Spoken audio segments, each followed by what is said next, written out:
Assalamualaikum warahmatullahi wabarakatuh. Perkenalkan, nama saya Rika Fatmala Putri dari jurusan Budidaya Perairan Universitas Maritim Raja Ali Haji. Pada kesempatan ini, saya akan menjelaskan tentang liputan kolam dan tambak, beserta dengan penjelasan saluran pemasukan dan pengeluaran airnya. Nah, yang pertama itu ada kolam. Nah, sumber materi yang saya dapat berasal dari PT Laju Banyu Semesta yang bertempat di Bogor, Jawa Barat. Nah, untuk jenis-jenis kolam, di sini ada 3. Yang pertama kolam terpal, kolam beton, dan kolam tanah. Nah, bisa kita lihat perbedaan dari dasarnya. Biasa ini menggunakan terpal, ini beton atau semen, dan ini tanah. Nah, untuk jenis organisme yang dibudidayakan yaitu ikan sidat dengan nama latin Anguilliformes. Nah, di sini ada video budidaya ikan sidat di kolam terpal bulat dengan menggunakan sistem bioflok.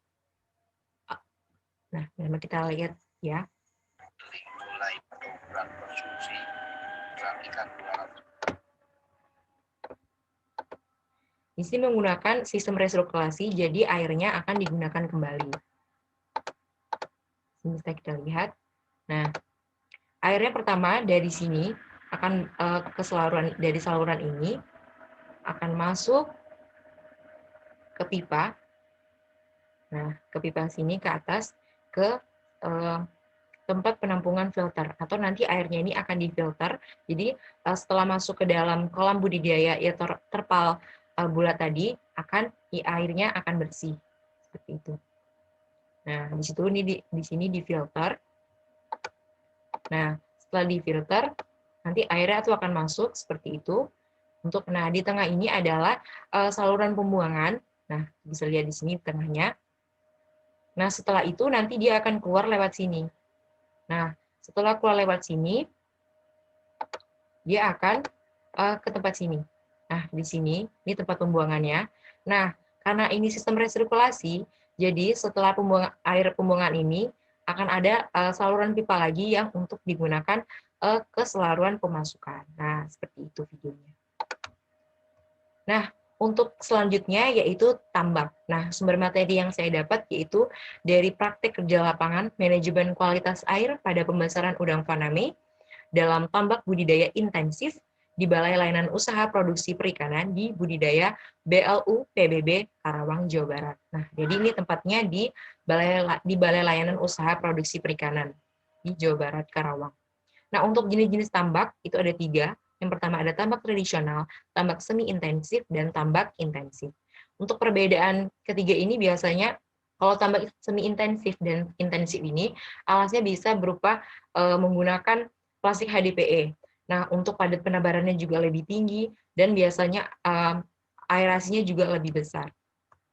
Nah, untuk organisme yang dipelihara adalah udang putih dengan nama latin Liptopenaus faname. Nah, dalam tambak tadi itu dia menggunakan plastik mulsar dan plastik HDPE dengan kepadatan masing-masing 400.000 benur dan yang plastik HDPE itu 500.000 benur. Nah, di sini kita bisa lihat adalah gambar saluran masuk airnya. Ini bisa kita lihat di sini.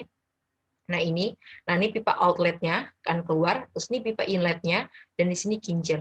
Nah, biasa kincir ini menggunakan 4 dengan dia masing-masing nanti airnya tuh berputar. Jadi bagus. Nah, di sini ada contoh video bagaimana sih pipa outlet dan pipa inlet itu. Nah, di sini kita bisa lihat. Nah, di sini ada pipa inlet. Biasa dia kalau masuk ini menggunakan saringan biar tidak ada kotoran-kotoran lagi yang masuk ke dalam tambak nantinya. Nah, di sini ada ya, bisa kita lihat. Nah, bisa dia diukur dulu. Nah, biasa di sini ada tandon pasok dan tandon keluarnya. Nah, ini di sini bisa lihat pipa inletnya. Nanti tandon pasok itu akan masuk melalui pipa inlet. Nah, ini pipa outletnya atau untuk pengeluaran biasa itu akan dikuras seperti itu. Mungkin itu saja yang saya dapat sampaikan. Lebih dan terkurang saya mohon maaf. Saya akhiri dengan wabillahi taufik wal hidayah. Wassalamualaikum warahmatullahi wabarakatuh.